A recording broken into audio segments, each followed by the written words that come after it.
Our second reading is from the Gospel according to Matthew.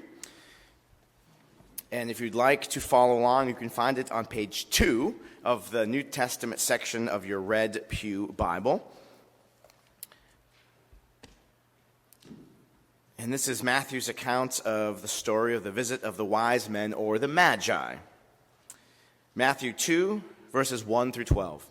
In the time of King Herod, after Jesus was born in Bethlehem of Judea, wise men, or Magi, from the east came to Jerusalem asking, "Where is the child who has been born King of the Jews? For we observed his star at its rising. We have come to pay him homage." Now, when King Herod heard this, he was frightened, and all of Jerusalem with him. And calling together all of the chief priests and the scribes of the people, he inquired of them where the Messiah was to be born. They told him, "In Bethlehem of Judea. For so it has been written by the prophet, 'And you, Bethlehem, in the land of Judah, are by no means least among the rulers of Judah. For from you shall come a ruler who is to shepherd my people Israel.'" Well, then Herod secretly called for the wise men and learned from them the exact time when the star had appeared. Then he sent them to Bethlehem, saying, "Go and search diligently for the child. And when you have found him, bring me word, so that I may also go and pay him homage." When they had heard the king, they set out. And there ahead of them went the star that they had seen at its rising, until it stopped over the place where the child was. When they saw that the star had stopped, they were overwhelmed with joy. On entering the house, they saw the child with Mary his mother, and they knelt down and paid him homage. Then opening their treasure chests, they offered him gifts of gold, frankincense, and myrrh. And having been warned in a dream not to return to Herod, they left for their own country by another road. God, give us ears to hear and eyes to see and hearts that are open to receive and respond to your word, your message to us this day. Amen. Well, the story of the Magi is really a tremendous one. We always include it in the Christmas pageants, of course, but we know that the Magi came a little bit later. We're not exactly sure how much. It could be a couple of weeks or a couple of months. Some scholars maintain it could have been up to 2 years afterwards. We're not exactly sure, but it certainly adds to the pageantry of the pageant when we have the Magi coming down the aisle with their kingly garb and their gifts. And this story is one of great mystery and intrigue. Who exactly are these strange travelers from the east? Why did a star appear to them? What were they hoping to find? How much of God's story did they even know? Were they familiar with any of the ancient scribes and the prophecies? Very interesting. Now, it's important, I think, to note that these strangers, these travelers, were from the east. And most scholars speculate that they were Persians, that they traveled from Persia. This is very interesting. The Church of the Nativity in Bethlehem was commissioned by the Roman Emperor Constantine around AD 330. As I mentioned last week, it's over the traditional spot of Jesus' birthplace. It's a fascinating place to go, and you can look down and see the sort of stone cave that has been the traditional spot of the Nativity. Now, the church survived. There was a big Persian invasion in the Holy Land in 614, but the church survived this invasion. And legend has it that the commander, Sharbaraz, he was stirred by the portrayal above the church entrance that shows the 3 Magi. And they were depicted in the garb of the Persian priests. And so he was so moved by that, because they were from his home country, that he ordered that the building remained intact when almost everything else was destroyed. But this makes the Magi, they were outsiders in every way. They were outsiders to the story that was happening. They were outsiders politically, socially, and religiously. Very interesting. And yet it was these outsiders that God's light shone, the star shone, that guided them all the way to Jesus. Once they arrive, they start asking for directions. Now, here's the interesting thing, of course. The star is guiding them, and they're looking for a king. And they go to, well, where do you think kings would be found?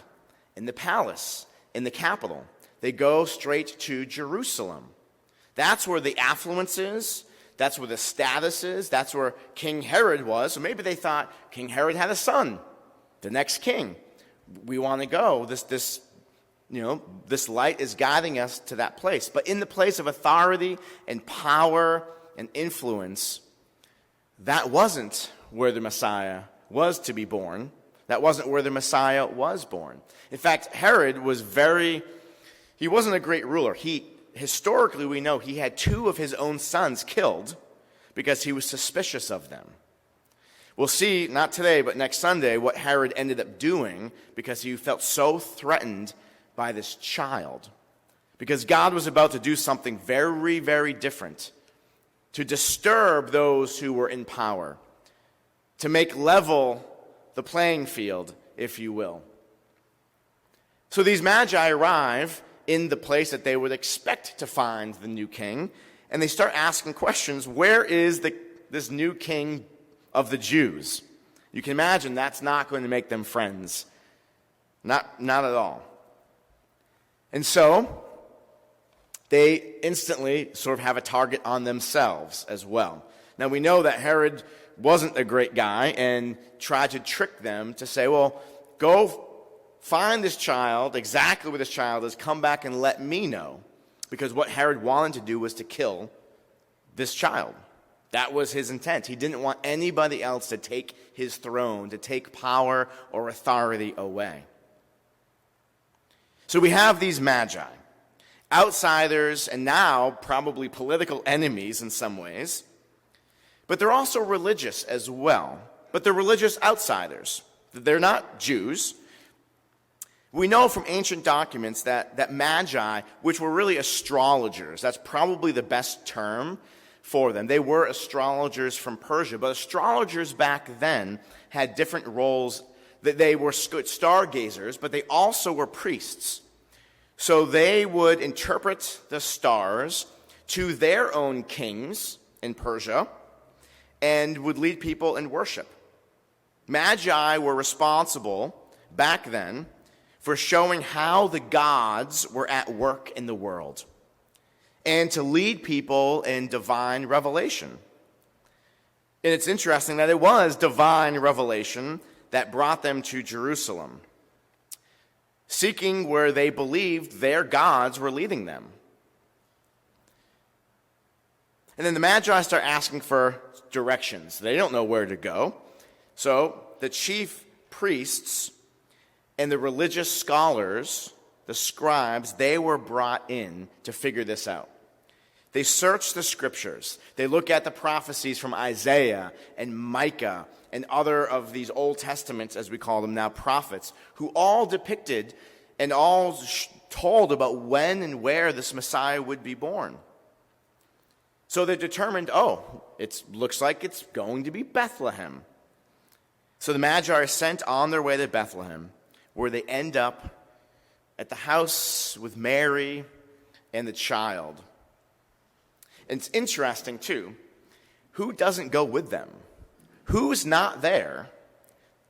The Jewish priests, the religious leaders, the scribes, the people who have been waiting for this, who just looked at their scriptures and said, the Messiah is to be born in Bethlehem. They're the ones that don't go. They stayed back in Jerusalem. They stayed back with the king. They stayed back perhaps in their comfort, in their convenience. They probably didn't want to be an outsider. They probably were maybe afraid of Herod. They were comfortable in their surroundings, and they didn't want to leave that. And they missed out. They missed out on worshiping the Messiah, the Christ child. Very interesting. Now, in a reflective piece, in a devotional piece about this story, Soren Kierkegaard mentions how the Magi had only a rumor to go by, but it moved them to make that long journey. And Kierkegaard says these words, well, who had more truth? The three kings who followed a rumor, or the scribes who remained sitting with all of their knowledge? See, the scribes had all of this knowledge, and they just sat and they didn't do anything with it. Where the Magi had this rumor and a star, they were prompted by divine revelation to move, to be on a journey, to follow the light. And they went.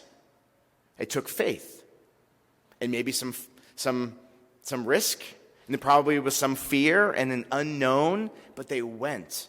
They followed whatever God gave to them. And again, these were outsiders. These were religious outsiders, yet God revealed God's self to the Magi. Now, we don't know a whole lot else about the Magi. We don't know much about their background or their religious beliefs. We don't know much about their future faith story. What happened afterwards? Did it change their understanding of God? We certainly know that God continued to speak to them through a dream to warn them. They went back a different road. But what we know is that they responded in faith with what they had. They had a vision. They had a desire. They had a star. They had a guiding light. And so it's the Magi, these religious outsiders, who find themselves correctly able to discern what God is up to, what God is doing. They were the ones that could discern that, rather than the religious insiders. And while this news was certainly disturbing and troubling to those who were in power at the capital, this news was indeed good news of great joy, especially for the poor. For the people had been waiting for the Messiah for a long time. People who were under oppression had been waiting for liberation, for freedom, for the dawning of a new day. They were tired with King Herod and being under Roman rule. They were waiting for something like this, because this Messiah, Christ child, was the one who was coming to dethrone the powerful and to leave the rich empty. That's what his mother Mary prayed after the angel announced the news to her. She said that this was exactly what was going to happen, that he was coming to change everything, coming to make everybody equal, coming to liberate the poor and take away power from the rulers. And that was why the powerful went after him to try to kill him. And the Magi were warned not to return to Herod, because their very life probably would have been in danger as well. I wonder, when I look at this story, can we, as the church, collectively, become so comfortable in our religious systems that we end up missing out on where God is working in the world? That God is shining light and directing people, outsiders, in all different ways. But do we, or could we, become so comfortable in who we are, what we believe, how we think God works, and usually it's a pretty small box.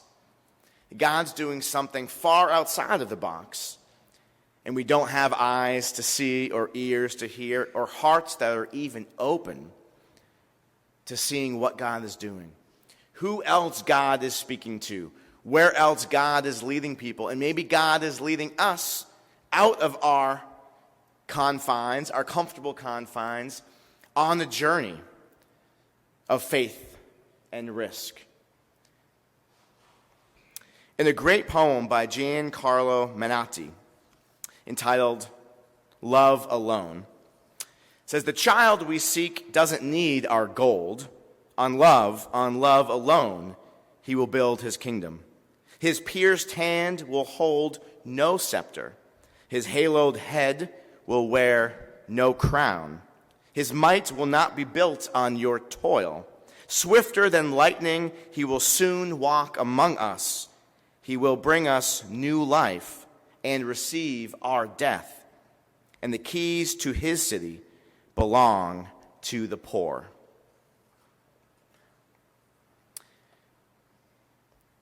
When God leads us, and when we're open to that, God's star, God's guiding light, the light of Christ, may in fact lead us to places that we wouldn't expect. Places away from the rich and the powerful and those in authority, towards those who are humble, those who have need, towards the lowly and the destitute, which is exactly where the Magi went. Remember, the Holy Family was a poor family. Poor family. And even in one of the hymns, talked about why so lowly the child in the manger. And that was where the light led the Magi. That is still where the light of God leads us, the people of God, to bring light and hope and good news, especially to those who are feeling lost or hopeless or helpless. Those who are in need of not just words of encouragement, but resources to make a difference in their lives, to bring health and a greater sense of safety and wholeness. That is where the work of the Spirit will lead us and guide us. So this story shows how the work of the Spirit is often a mystery that cannot be contained in nice and neat definitions. Instead, the Spirit is a dynamic force using all means to reveal the hope of Christ that is continuing to be birthed in our world. Many of us might be on a similar journey to the Magi, and we do not know where it will end up, but we hope to encounter Christ along the way. And as we encounter Christ along the way, maybe we will encounter others who we never thought our paths would cross. But as we follow that star, it might lead us to some of those people and some of those places. We know that God spoke to the Magi in very clear and directive ways, and we would do well in this new year to ask God to speak to us in that way, to direct us. The motto of the United Church of Christ is, God is still speaking. Through signs and through wonders, through stories and through stars, always leading us by light towards Christ. So friends, may we be prepared in this new year to see divine signs of God's guidance and God's direction, even in strange or unfamiliar or uncomfortable or unusual ways. May we be open and ready to discover God, not only through these miraculous manifestations or epiphanies, but also to discover God or to rediscover God in the commonplace, through music and arts, conversations and culture and sciences. And when you're gazing at the stars at night, beholding the majesty and the wonder of it all, may you encounter and experience God in a new and fresh way this year. God will come to us. And the question is, will we have ears to hear, eyes to see, and hearts that are open to follow God's light? Amen.